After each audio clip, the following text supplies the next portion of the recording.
ఇంట్లో 5గురు పిల్లలుంటే సందడి సందడిగా ఉంటుంది. ఈ 5గురు పిల్లల్లో ఎవరు ఎక్కువ అల్లరి చేసేవాళ్ళు? అంత అల్లరి లేదండి. కొంచెం ఈయనే అల్లరి. అమ్మ ఇక్కడ ఒకటమ్మా, అల్లరికి, హుషారుకి, చలాకితనానికి, చిలిపితనానికి ఆ తేడా తెలుసుకుని చెప్పమ్మా. అల్లరి అంటే ఇప్పుడు నా ఇమేజ్ ఏమైపోద్ది, అల్లరి అంటే అల్లరుడు అని, నేనేమో చాలా రావుడు మంచి బాలుడు అనేలాగా నా ఇమేజ్ ఇది. నేను అలాగే చెప్తుండేవాడిని. నా ఉద్దేశం అదే. నేనేమో అల్లరి నన్ను అంటే చలాకితనం, అమ్మ అల్లరి అనుకునేది. లేదండి, ఎక్కువ హుషారు కానీ చాలా బాగుండేవాడు అబ్బాయి. ఇంట్లో పనులన్నీ మీకు సాయంగా ఉంటాయి? అవునండి, వాడే చేసేవాడు. అది ఇంట్లో ఎవరు ముట్టుకునేవాడు కాదు. మా నాగబాబు అస్సలు ముట్టుకునేవాడు కాదు. అన్నిటికీ నాకు ఆయన సహాయమే పాపం. నాన్న ఆయన ఉద్యోగం వెళ్ళిపోయారు. నేను పాక్కుంటూ అలాగా వెళ్ళిపోయాను, నాకు తెలియదు. తర్వాత అమ్మ చెప్తుంటే లేదుగా మాత్రం కొన్ని కమ్మర కోలు ఉంది ఒక అది పెట్టి అది వెళ్ళి కూర్చోతా ఏడుస్తున్నాను రోడ్డు మీద. వెళ్ళేసరికి వాళ్ళు 3 years చెల్లెళ్ళకి ఇచ్చిన సలహా ఏంటి? అంటే ఇండిపెండెంట్గా ఉండమంటారు అమ్మ. ఎవరిని డిపెండ్ అవ్వద్దు. మీ పిల్లలు నువ్వే జాగ్రత్తగా నేర్చుకో, ఎవరినైనా చేయకు, డిపెండెంట్గా పెట్టద్దు అని ఆవిడ మాకు బాగా ఎప్పుడు ఎక్కువ చెప్తుండేది. నాకు కొంచెం టఫ్ టైమ్స్లో కూడా ఆమె నీ పాటి నువ్వే ఉండాలి, ఎవరి దగ్గర ఉండదు, ఎవరింట్లో ఉండదు, మా దగ్గర కూడా ఉండదు, నీ ఇద్దరు దగ్గర నువ్వే ఉండాలి. అది కష్టం కదండి అట్లా చెప్పడం. చెప్పాను, చాలా తక్కువ చెప్పాను. బట్ నాకు అదే ఇచ్చే ధైర్యం. ఇండిపెండెంట్గా అట్లా ఒకరి దగ్గర ఉంటే నీ గౌరవం తగ్గిపోతుంది, ఎక్కడ ఉండదు. అది చాలా నాకు చాలా ఇన్స్పైరింగ్ ఉండేది అమ్మ మాటలు. అది ఇప్పుడు కూడా అది చాలా హ్యాపీగా అనిపిస్తుంది అని చెప్పింది. అంతే కదా, ఇప్పుడు మనకి ఏదైనా రోగాలు వస్తే వేసేస్తాను, దాన్ని బాధలు మనమే. బట్ తగ్గించే వాళ్ళు, కన్సర్న్ చూపించే డాక్టర్స్ ఒట్టుకోలు కింద కింద ఉండొచ్చు, కానీ పోరాడాల్సింది మనమే.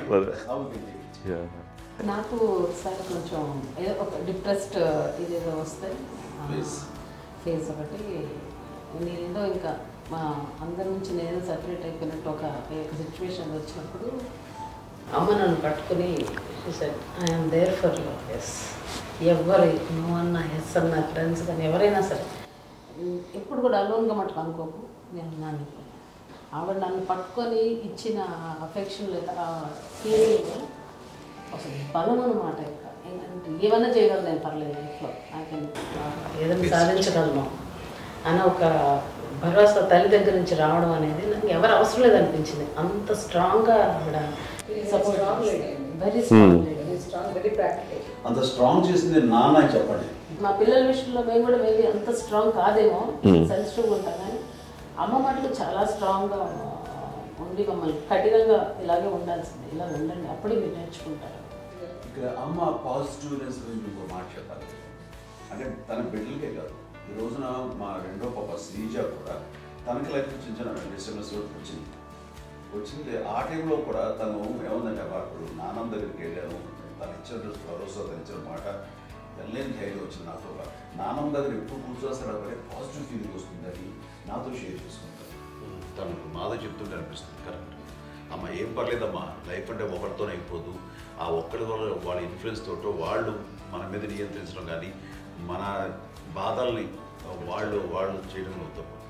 జస్ట్ నువ్వు నీ గురించి నీ మనసులో ఏదనిపిస్తే, నీ గుడ్ ఫీలింగ్ ఏది వస్తుందో ఆ ఫీలింగ్ ప్రకారం వెళ్ళిపోదు. అంటే ఆ జనరేషన్ పీపుల్ ఎక్స్పెక్ట్ చేయం అలా కాదు, ధైర్యం ఉండి అందరికి ధైర్యం బాగా నూరుకొస్తారు. ఫాదర్ కూడా, మా నాన్నగారు కూడా అస్సలు ఎప్పుడు అనేవాళ్ళు, ఎప్పుడు మీరు పెట్టే చెయ్యి మీరు ఎప్పుడు పైన తప్ప తీసుకుని ఎలా ఉండకండి, చేతులు పెట్టుకొని అనే అట్లాంటివి చెప్తుండేవాళ్ళు. అందుకని మాకు ఇండివిజువాలిటీ మాకు బాగా, ఎప్పుడు కూడా ఒకళ్ళని అడగడం అని, ఈవెన్ బ్రదర్స్ని అడగాలన్నా కూడా మాకు అది పడిపోయింది మైండ్లో, కొంచెం కష్టంగా ఉంటుంది. సో నాకు అంటే ఆవిడ మా అమ్మ ఏదన్నా కొంచెం డిప్రెస్ అయినా నేను చాలా ఎక్కువ అమ్మకి షేర్ చేసుకుంటే, అన్నయ్య కూడా లేడు. అన్నయ్య ఉన్నప్పుడు ఓకే, లేనప్పుడు నేనే ఎక్కువ షేర్ చేసుకున్నాను. బట్ ద బెస్ట్ థింగ్ మా అమ్మ దగ్గర నుంచి హగ్ అండి. ఈరోజు కూడా మా అమ్మని హగ్ చేసుకోకపోతే అంటే అది నాకు మా అందరిలోనూ, అంటే ఆవిడ పెద్ద చదువుకున్న వ్యక్తి కాదు, పెద్దగా బయటికి వెళ్ళి ఎక్స్పోజ్డ్ కాదు. కానీ ఇవాళ చెప్పాలంటే మీ అందరికీ ఆవిడ ఒక వైఫై లాంటిది. Yes you can say that. Yes yes. ఇంకొక అడ్వైజ్ కట్టండి, అమ్మ విషయంలో నేను గొప్పగా ఫీల్ అయ్యేది. కానీ చాలామంది పెద్దలు రిటైర్ అయిపోయి విశ్రాంతి తీసుకుంటున్నటువంటి పెద్దలందరూ కూడా ఆచరించే విధంగా ఒక విషయాన్ని నేను గమనించాను. ఇప్పుడంటే నా దగ్గర ఉంటుంది కాబట్టి ఉన్నాను. అమ్మ విడిగా ఇంకొక ఇంట్లో ఉండేది. 9 సంవత్సరాలు నాన్నగారు పూర్వమైన దగ్గర నుంచి ఉండేది. 5 సంవత్సరాలు ఒంటరిగా ఉండి నన్ను బిడ్డలందరూ ఎవరు మా నాన్న వెళ్ళిపోయారు, నేను ఒంటరి అయిపోయాను అన్న ఫీలింగ్ అమ్మకు ఎప్పుడు ఉండేది కాదు.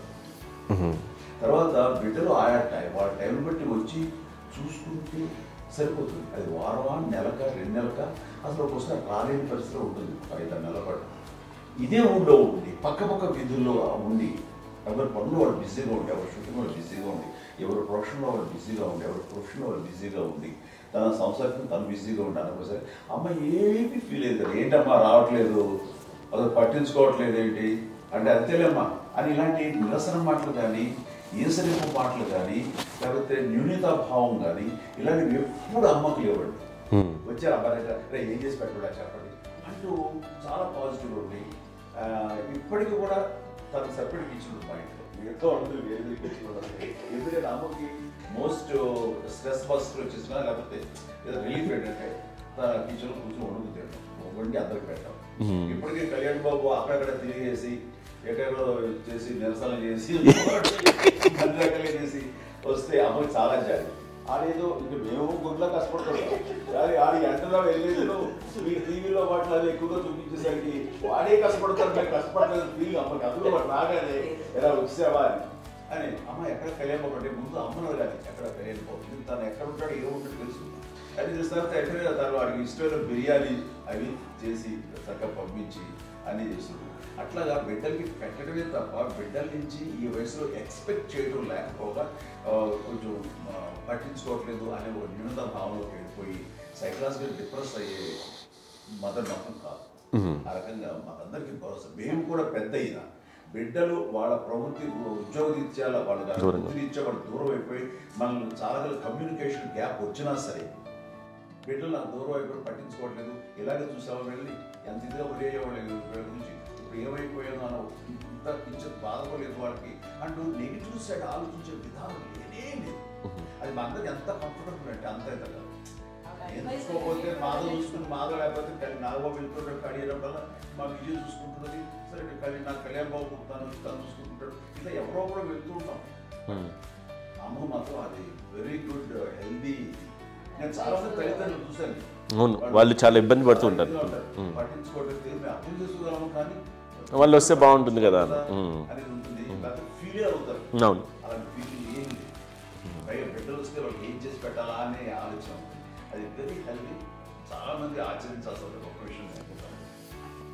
చిన్నప్పుడు అన్ని ఆనందాలేనా, మర్చిపోలేని దుఃఖాలు కూడా ఏవైనా ఉన్నాయా? అమ్మ చెప్పాలంటే ఓపికకి, గృహిణిగా తన బాధ్యతలు నిర్వర్తించడానికి అండ్ అన్ని రకాలుగా టేకింగ్ కేర్, దీనికి ఒక మంచి ఉదాహరణ నేను చెప్పగలను. అది తలుచుకున్నప్పుడు నాకు చాలా ఉద్యోగంగా ఉంటుంది, నాకు చాలా ఖండితలు వచ్చేస్తుంది. అమ్మకి మేము 5 బిడ్డలు అండ్ పురిట్లోనూ 1 year పెరుగో 2.5 years పెరుగో తెల్లరికి కాన్షియస్ పోయింది. ఏం చేయాలో తెలియదు. అమ్మ వయసు చిన్నదే. ఇద్దరు తీసుకుని ఆ బిడ్డని నేను ఒళ్ళో పెట్టుకుని శవాన్ని డెడ్ బాడీని రిక్షాలో ఇంటికెళ్ళ ఇప్పటికీ నాకు గుర్తు ఆ విజువల్స్. నెక్స్ట్ రిచువల్స్ ఎలా చేయాలో, గంపకాలు ఎలా చేయాలో తెలియదు. అందరూ చిన్నపిల్లలే. తను చిన్నది, మిగతాందరూ పసివాళ్ళే. సో అలాంటి పరిస్థితుల్లో అక్కడికి వచ్చి చుట్టుపక్కల వాళ్ళు మీరు వచ్చి చేయాల్సిన కార్యక్రమాలు చేశారు.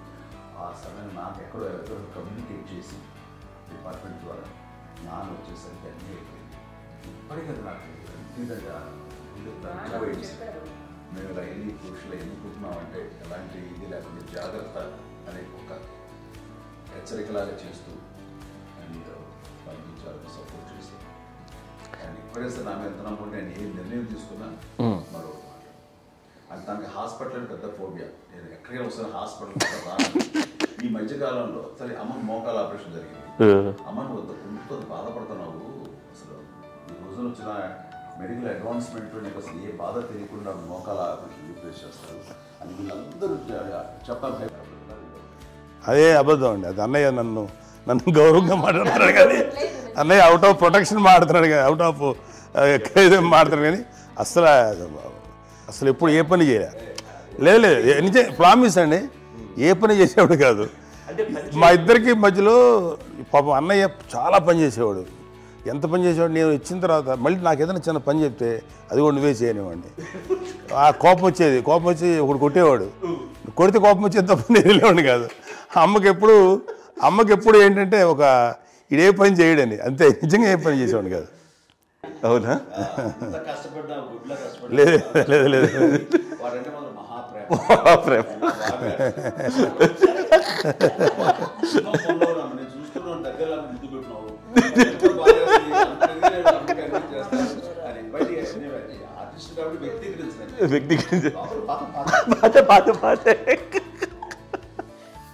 చిన్నది కాబట్టి చివరిది కాబట్టి తనంటే బుద్ధండి, నేను పెద్దోడు కాబట్టి నేను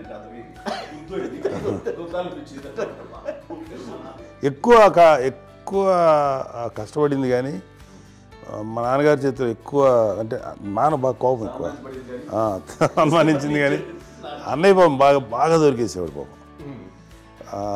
ఒకసారి అంటే మరి మాకే అనిపి ఏంటి ఇంత దారుణంగా ఉంది నాన్న మీద కోపం వచ్చేది నాకు. నాన్న మీద కోపం వచ్చేది, వాళ్ళని చూసి బాధ అనిపించేది. అమ్మాయి ఏమనేది కాదు. సరే అయినా సరే ఎప్పుడు కూడా పోనీ అన్ని చేసినా మళ్ళీ తను హైపర్ యాక్టివ్ అన్నయ్య ఫుల్. ఇప్పటికీ ఉన్నాడు. ఇప్పుడు ఈ రోజు కూడా అదే అన్నయ్య సేమ్ హైపర్ యాక్టివ్. యూజువల్గా పెద్ద కొడుకు కొంచెం అంటే సూపర్గా ఒక నిదానంగా ఉంటాడు అంటారు. బట్ అన్నయ్య దాని జస్ట్ ఆపోజిట్. యూజువల్గా ఆఖరి పిల్లలు హైపర్ యాక్టివ్ ఉంటారు, అన్నయ్య పుట్టడమే భయంకరమైన హైపర్ యాక్టివ్. ఒకప్పుడు అమ్మాయిల్ని ఎక్కువగా బయటికి పంపించేవాళ్ళు కాదు, అబ్బాయిల మీద కూడా అనేక ఆంక్షలు ఉంటూ ఉండేవి. మీ పిల్లల్ని అలా ఆంక్షల మధ్య పెంచారా, లేకపోతే పూర్తి స్వేచ్ఛనిచ్చారా? అంటే మాకు మా నాన్నగారు కానీ మా అమ్మగారు కానండి మాకన్నా చాలా బ్రాడ్ మైండ్ ఉన్న వ్యక్తులండి. ఎందుకంటే పిల్లలు ఎక్కడన్నా బయటకు వెళ్తే ఇప్పుడు మేమైతే భయపడిపోతాం. మా విజయ్ కానీ మా చిన్న చెల్లి అన్నయ్య నేను అందరం కూడా ఇవాళ ఉన్న పరిస్థితిలో వాళ్ళు ఎప్పుడు భయపడేవాళ్ళు కాదండి. ఎక్కడికి వెళ్తాను నీళ్ళని ఇచ్చేవాళ్ళు, లేట్ అయినా అసలు ఏమనేవాళ్ళు కాదు. లేకపోతే ఏదైనా మోటార్ బైక్లు వేసుకున్నాం, లేకపోతే కారులో ఎట్లా పడితే ఎట్లయినా సరే ఏమనేవాళ్ళు కాదు. వాళ్ళు తెలియకుండానే మాకు ఒక ఫ్రీడమ్ ఇచ్చారండి. సో దట్ అదే ఆ ఫ్రీడంలో భాగమే అన్నయ్య కానీ ఇండస్ట్రీకి వెళ్ళాలంటే కూడా ఒక వ్యక్తి ఒక కొడుకు ఒక గొప్ప కెరీర్ని పర్సూ చేసుకుంటూ వెళ్తున్నప్పుడు నాన్నగాని అమ్మగానే ఓపెన్ మైండ్ తోటి అసలు నువ్వు వెళ్ళినా ఎంతకాలం వెళ్తావచ్చు, నువ్వు ప్రయత్నించని చెప్పి అలా వదిలేశారండి. అన్నయ్య కూడా ఏంటంటే మోస్ట్ రెస్పాన్సిబుల్గా వెళ్ళి చాలా మేజర్ అమౌంట్ అన్నయ్యకి కూడా పెద్ద అమ్మకు వందలు ఇచ్చేది కాదు. కరెక్ట్గా ఆ ఇన్స్టిట్యూట్లో చదువుకునేటప్పుడు ఎంత ఇవ్వాలో కరెక్ట్గా ఇచ్చేది.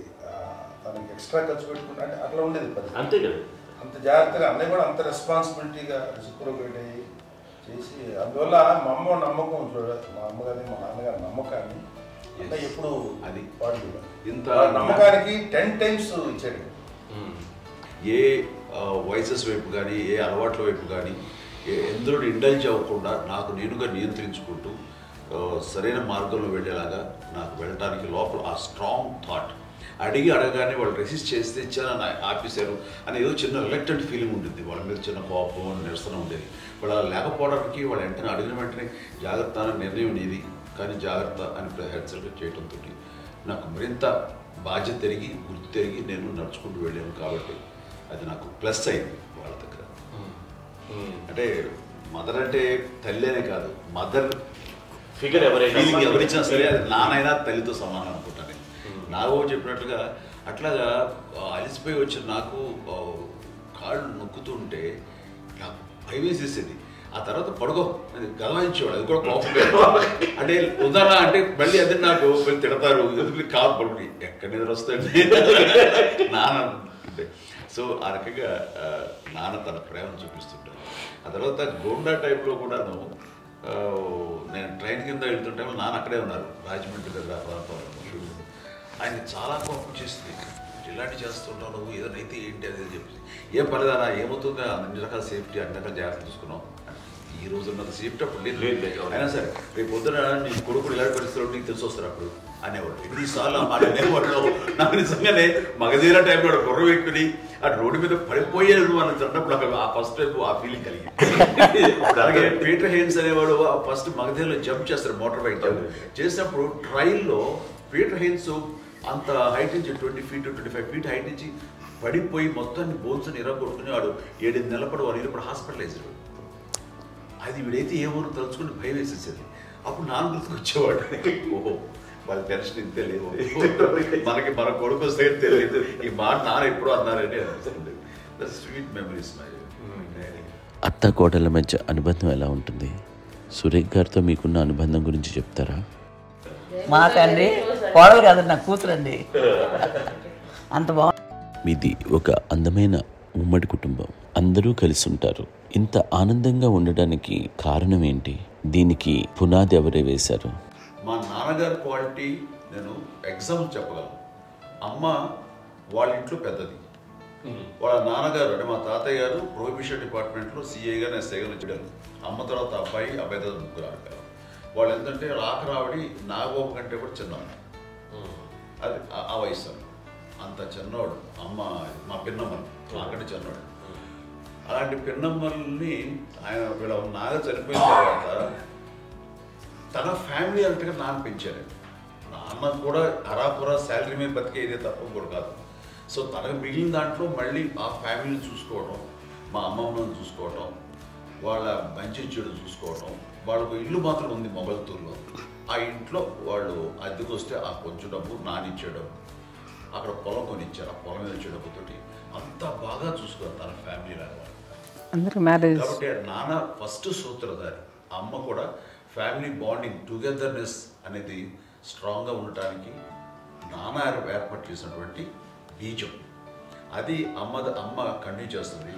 మేము ఇవన్నీ చూసి మేము నేర్చుకుని మేము టుగెదర్ అంటున్నాను. అందునే we are very rich in terms of emotional bonding. ఇప్పటికే ఏ కష్టం వచ్చినా, ఎవరికి ఏది ఇబ్బంది వచ్చినా సరే మొత్తం అందరం గురిపోతాం. ఏ లెవెల్గా వెళ్ళిపోయి మోర్ సపోర్ట్ చేస్తాం. అంటే వీ డోంట్ ఎక్స్పెక్ట్ ఇంకే అంత చేయముంది చేసి ఒకరినొకరు భరోసా. అది మా ఫ్యామిలీ మేము వెరీ స్ట్రాంగ్ అని చెప్పాలి. పెద్దవాడు కాబట్టి అవకాశం నాకు వచ్చింది కాబట్టి అమ్మ ఇది ఎప్పుడు ఎవరు కొన్ని విషయాలు నాగబాబు సపోర్ట్గా ఉంటాడు. నాగబాబు ఉండి వాడు ఉంటాడు భరోసా. అలాగే ఆడపిల్లలు మీ అందరిలోనూ అమ్మని ఎవరు ఎక్కువ జాగ్రత్తగా చూసుకుంటారు? ఎగ్జాక్ట్లీ. మేము కూడా గమనించలేని సున్నితమైనటువంటి విషయం, లైక్ హెల్త్ విషయం కానీ, అమ్మ మూడు కానీ, అన్నయ్య ఎంత క్యాజువల్ ఎంత బిజీగా ఉన్నా ఒక అమ్మాయి ఉంటుంది. అలాగే చాలా చిన్న చిన్న విషయాలు కూడా చాలా మెడికల్ ఇంట్రెస్ట్. అందుకని మాకు అన్నయ్య ఉన్నాడు, అన్నయ్య దగ్గర ఉంది అమ్మ అంటే ఇంకా ఎక్కువ రిలాక్స్ అయ్యాను. అన్నయ్య దగ్గరికి వచ్చాక మేము అందరం చాలా కంఫర్ట్ అయిపోయాం. ఎప్పుడు ఎవరు కొన్ని విషయాలు నాగబాబు సపోర్ట్గా ఉంటాడు. నాగబాబు ఉండి వాడు ఉంటాడు భరోసా. అలాగే ఆడపిల్లలు ఇట్లా ఒకరినొకరు కాంప్లిమెంటింగ్ టు ఈచ్ అదర్ అండి. అవి ఒక్కరు కాదండి, అది వాళ్ళు ఆమె చూపించే ప్రేమగా నేను చెప్పగలను. కానీ బట్ దీని అందరూ సూత్రధారి నాన్న తర్వాత అది అమ్మ మెయింటైన్ చేస్తుంది. ఇప్పుడు అమ్మ నా ఇంట్లో ఉంది అంటే మనవాళ్ళు వస్తారు, మనవాళ్ళు వస్తారు, ఆడబిడ్డలు వస్తారు, వీళ్ళు బిడ్డలు వస్తారు, ఇల్లు ఎప్పుడు కలకలాడతారు అమ్మ. అది మేమందరం ఆచరిస్తుంటాం పండగలకి పబ్బాలకి. అది నిన్న మొన్న నాగబాబు వచ్చి చాలాసేపు కూర్చున్నాడు. నేను ఇంట్లో లేకపోయినా వచ్చి నాగబాబు కూర్చొని టైం స్పెండ్ చేసి వెళ్ళిపోతుంటాడు. అలాగే చెల్లెలు ఇద్దరు ఆల్మోస్ట్ ఎవ్రీడే మాత వస్తుంటుంది, తను కూడా వస్తుంది. నిన్న సాయంత్రం కూడా వచ్చి ఉంటుంది. అమ్మా మధ్యాహ్నం వచ్చి కదా వచ్చి ఇక్కడే భోజనం చేసుకో అలా ఉంటుందండి. ఈ తరం వాళ్ళకి మీరు ఇచ్చే సలహా ఏంటి? బాగుంటుందండి. పిల్లలు తల్లి కలిసి ఇంకా అక్క చెల్లెలు తమ్ముడు అందరూ కలిసిపోయి అన్నీ అంతా సంసారం నిలబడుతుంది. లేకపోతే ఏముందండి ఇక్కడ వెళ్ళిపోతారు, విడిపోతే ఎక్కడ ఎవరు వాళ్ళు అంతే. ప్రేమలు ఇప్పుడు లేవండి, తగ్గిపోయాయి. మెకానికల్ చాలా మటుకు ఏదో ఇంకా వాళ్ళ పనులు చేసుకోవడం ఏదో జరిగిపోతూ ఉందనుకోండి. అంత ప్రేమలు ఎక్కడ లేవండి ఇప్పుడు ఈరోజు. అంటే ఒకప్పుడు ఒకళ్ళకి ఇంకొకళ్ళు భరోసాగా ఉండేవాళ్ళు, అంటే అందరూ కలిసి సపోర్ట్గా. ఇది చేయడం? ఎందుకంటే వీళ్ళ పెద్దనాన్నగారి పిల్లలు కూడా మా ఆయన చూసేవారు. మా నాన్నగారు అన్నయ్య గారు నాన్నగారు వాళ్ళ బిడ్డలు కూడా వాళ్ళ ఇక్కడే బిడ్డలు కూడా ఉన్నారు. నేనే పెళ్లి చేశాను. వాళ్ళు కూడా అమ్మాయి వాళ్ళకి కనిపించింది ఎన్ని ఆస్తులు వచ్చాయి ఫిజికల్గా అనే దాని మీద కంటే కూడా ఇవి ఆస్తిగా తీసుకుంటూ దీన్ని విలువ ఎరిగి గుర్తెరిగి దాని ప్రభావం తెలుసుకుని అది కనుక మనం ఇచ్చుపుచ్చుకుంటే ఫ్యామిలీలో అంటే దాని మించడం కూడా ఉంటుంది. మా చెల్లెలు కూడా వస్తే నేను అనుకోవట్లేదు, సూర్య కూడా ఉంటుందని నేను అనుకోవట్లేదు. అలాంటి గొప్పగా ఇది అండ్ ఆ రకంగా షీస్ వెరీ చాలా గొప్ప జన్మ. అమ్మకి చిన్న మానసికంగా చిన్న ఏదో ఒక డిప్రెషన్ ఏదో వచ్చింది. ఏదో నాన్న గుర్తుకొచ్చో నాన్న లేరనో లేకపోతే వాళ్ళ అమ్మగారు కూడా అదే టైం చనిపోయారనో తన దగ్గర ఉంటారు. ఏదో ఉన్నప్పుడు మేము అందరం సపోర్ట్గా ఉండి రా మా పొలం నా దగ్గర ఉందిగా అని చెప్పేసి అప్పట్లో అమ్మ వేరేగా ఉంది. ఉన్నప్పుడు ఒకటే మాట అమ్మ నీలాంటి గర్భం అంటే అంజనమదే గర్భం అని బయట ఎన్నోసార్లు నా ఫ్రెండ్స్ కానివ్వండి బయట కానివ్వండి కొన్ని సందర్భాల్లో మీటింగ్లో కానివ్వండి స్పీచెస్లో కానీ అన్నవాళ్ళు ఎంతోమంది అన్నారు. వాళ్ళ మాట అంటే రీజన్ తెలుసా నీకు? కోటాను కోటాల్లో ఎంతమంది తల్లులకు నీకు వచ్చిన అదృష్టం నీకు లభించినటువంటి గౌరవం ఎవరు లభిస్తున్నాం? బిడ్డలు ఎంతోమంది చేత కొనియాడబడుతున్నారు, ఎంతోమందికి సహాయపడుతూ ఆ రకంగా వాళ్ళందరి యొక్క ఆశీస్సులు పొందుతున్నారు. కానీ ఎంతోమందికి నిరంతరం హెల్ప్ చేస్తూ వాళ్ళ ఇది చూసుకుంటున్నారు. అవి ఆ భగవంతుడు మీరు చేసిన పూజలో ఉన్న ఆ భగవంతుడు మన నెక్స్ట్ తరాలకు కూడా మనకి ఇలాంటిది వారసత్వంగా ఇస్తూ అదే రకంగా కొనసాగించేలాగా మాకు అదృష్టాన్ని ఇచ్చారు. ఇంతమంది ఎవరు నీ నుంచి వచ్చిన వాళ్ళే నీకు ఇది ఎంత గొప్ప గర్భం, ఎంత గొప్ప జన్మ నీది. అలాంటిది నువ్వు ఇలా అవ్వబెట్టి ఎంతసేపు ఇది హై లెవెల్లో ఉండాలి నీ ఫీలింగ్స్గా నువ్వు కానీ. అంతే నువ్వు ఇలాగా కుంగిపోవడం ఏంటమ్మా చెప్పినప్పుడు నిజమే కదా. ఇది నీది కాదు నాది కాదు, నువ్వు నమ్ముకున్న భగవంతుడు నీకు ఇచ్చింది అనుకుంటావు కదా. నువ్వు ఆ భగవంతుడి కృతజ్ఞత తీర్చుకోలేక ప్రతిరోజు ఆయన ధ్యానించు, ఆయన పూజలో ఉండు, నీకు ఆయనే ధైర్యం ఇస్తాడు. అంతేగాని నువ్వు నెగిటివ్ సైడ్ ఆలోచించకమ్మా. మా అందరికీ పాజిటివ్నెస్ ప్రివైల్ చేసిన దానివి, ఇచ్చిన దానివి, అందించిన దానివి. అలాంటి నువ్వు నెగిటివ్ వైపు వెళ్ళిపోకూడదు అంటే అంతే. మళ్ళీ అటుపక్క ఎప్పుడు గెలలేదు. ఆంజనేయ స్వామి భక్తి ఆయనలో ప్రవేశపెట్టి చెప్పాలంటే ఆయనకి నేనే నేను నమ్మిన దేవుడు ఇంట్లో నేనే ఇంట్రడ్యూస్ చేశాను. నానంత ప్రగాఢంగా నమ్మి ఆయన దానివల్ల లబ్ధి పొందారు. ఆయన అందులో మమ్మల్ని మించిపోయిన స్టేజ్కి వెళ్ళిపోయారు. ఆయనతోటి ఆంజనేయ స్వామితో ఇంటరాక్ట్ అవుతూ అట్లా ఆయన నమ్ముకుంటుంది. ఆయన నానంటారు అంతా నా గురువు, నా పెద్ద కొడుకే, పెద్దోడే. గురువు